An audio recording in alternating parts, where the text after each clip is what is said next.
For me, the number one thing that makes the most difference to anyone's individual performance is their effectiveness with their mind.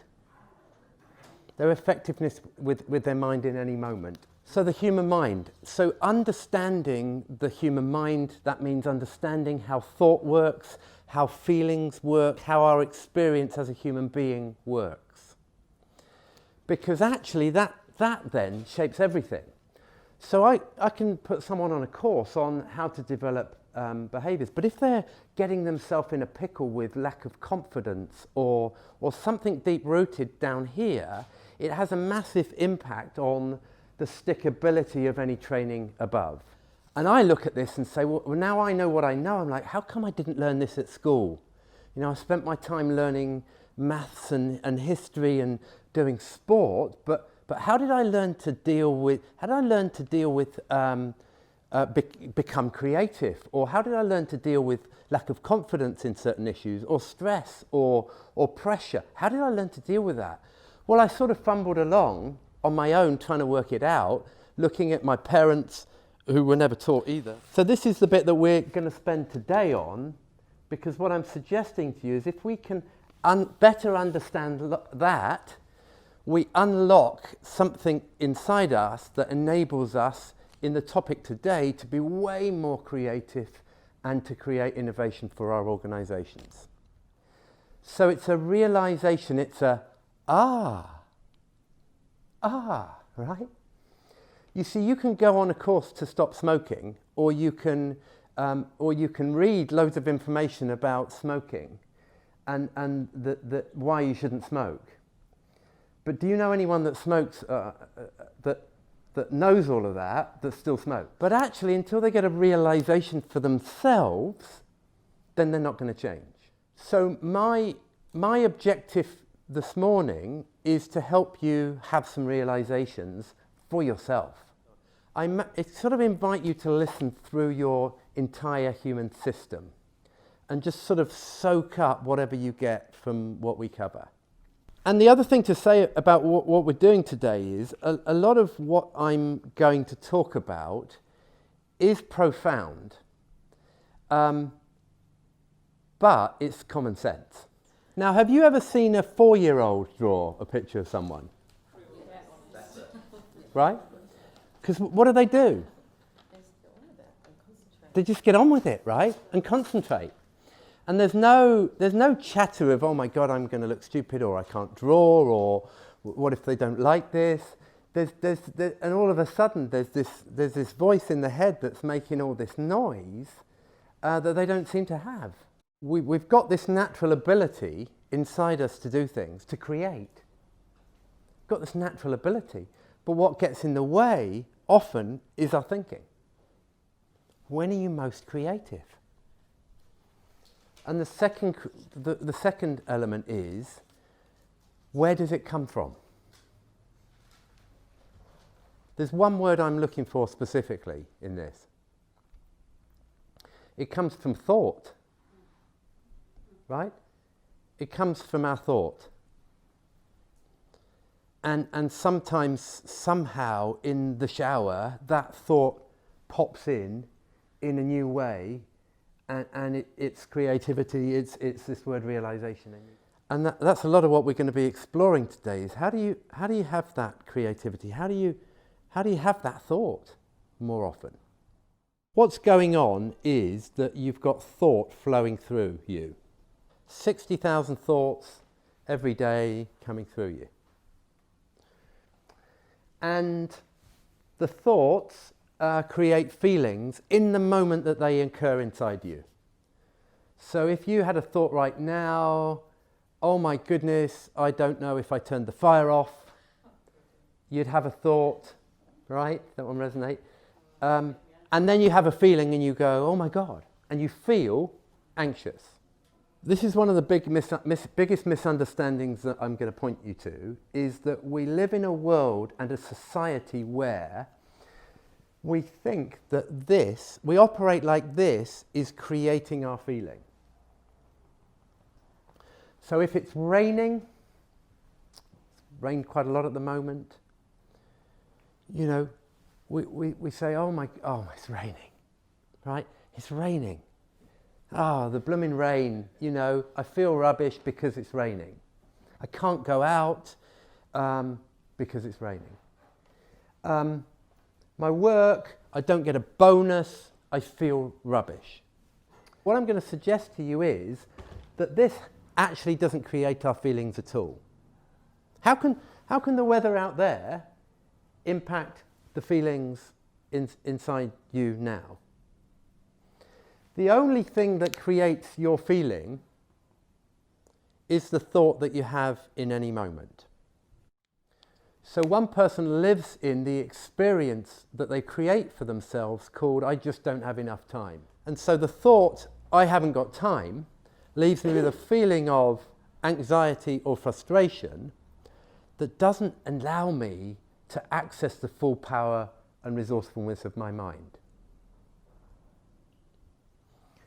And what I'm pointing to here is to say that inside of us, we've got this natural ability to be amazing, effective, resourceful, wise, intuitive, creative, and so on. So this state when you're on fire, you're alive, you're not thinking that much, you're not rationally thinking, intellectually thinking that much, you're in the zone, you're flowing, you're self-expressed, you seem to be sort of operating at your best without thinking about it. Time seems to go really quickly. You don't have to worry about whether you're confident or not, or anything like that. You're just operating. We're sort of born through the lenses of thought. And so everything we see in the world, the only way that we can make sense of and bring of anything is through our thinking. And these are flavoured, they could be dark coloured, they could be rose tinted, they could be, but they're coloured by my thought. In fact, my thought creates my experience of anything. And I don't realise that I've got them on, right? If I wear them long enough, i.e. like we've been wearing them all our lives, then I've forgotten the fact that it's just my thinking. I'm living in the world like that's the way it is. The rain is horrible. My boss is a pain, right? The culture of my company is rubbish, and so on and so on. I'm not saying it's all negative, even on the positive side. You know, yes, I'm brilliant at this. Well, that's just a thought creation. Everything is thought created. But we forget that it's created by thought. We live in the world that it is that way. So if you go to watch a movie, let's say you go to watch one of the Jurassic films, and you sit in the front row. So let's say I'm sat there with my little son, and at some point a dinosaur jumps out, right? Dinosaur jumps out, and what do? I go, ah, right? And I feel fear. And I have to sort of reassure my son and myself, don't worry, it's just a movie. It's just a movie. And then you relax again and the feeling goes away and you're like, it's just a movie, and you reassure yourself if you need to. And I'm suggesting to you that life is like that. So there's a number of quotes on this from people like Einstein and Signe Banks, who I talked about earlier. They'll say life is an illusion. Life is a movie that you've created, and you're having an experience through that movie. So when in your life, when you create that to be a dinosaur, you create that to be scary, you create that to be bad or frustrating, you create it to be good, you create it to be brilliant, you're creating it. You're the movie producer that's creating this movie that you then live within. How do you change the movie? Because the typical way people try and change the movie is positive thinking, or reframing a situation, or doing some mindfulness or something to sort of, But I'm going to suggest something slightly different. Because you may be living in an experience that doesn't get the best out of you. in every situation. Because if you're living in an experience that's something stressful, or you haven't got time, or you're not creative, or you haven't got the space, or you don't have the knowledge, then guess what? You create an experience for yourself that totally limits you. And so the more I understand the nature of my thinking, the more I can let that go and actually just access my natural ability in any moment. This is a deeper level of thinking that you access. We talked about earlier, in the zone, the idea that pops in when you're in the shower or out for a run or going for a walk. That can be impersonal thinking. In personal thinking, there's often a lot of judgment or criticism, or something's good or bad, or right or wrong, and so on. It's the constant dialogue of chatter that is often going on. Now, what that can lead to is a low quality of mind. Where actually, have you ever had a big decision to make? You've got a decision to make, and you pontificate on it for ages. You go around the houses. You talk to other people, it creates a horrible feeling, and so on. And this is critical in business, it's critical anywhere. How do you make good decisions? And how do you make, with a high quality of mind, when you've got that clarity, when the snow globe is not sort of full of impersonal thinking, you can suddenly realize something for yourself when you know what to do. Einstein.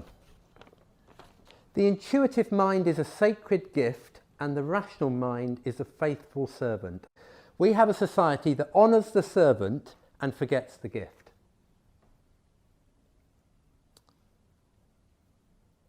What I'm saying is that most human beings and society innocently misunderstands how the mind actually works. And because of that misunderstanding, we end up with all sorts of psychological issues, be it lacking confidence, fearful, stress, and so on. And I'm saying the more that you understand the nature of some of the things that I've talked about here, the more actually what happens is a lot of the problems naturally disappear. And as they naturally disappear, like the snow globe, actually we're left more in a space where we're able to be powerful, creative, influential, innovative, and so on. I'd invite you to have some time to reflect on it. I'd invite you to not go straight onto your emails if at all possible, and have some time to reflect on this and let it sink in, because this sort of conversation tends to sink in somewhere a bit deeper, and notice whatever you notice over the next few days.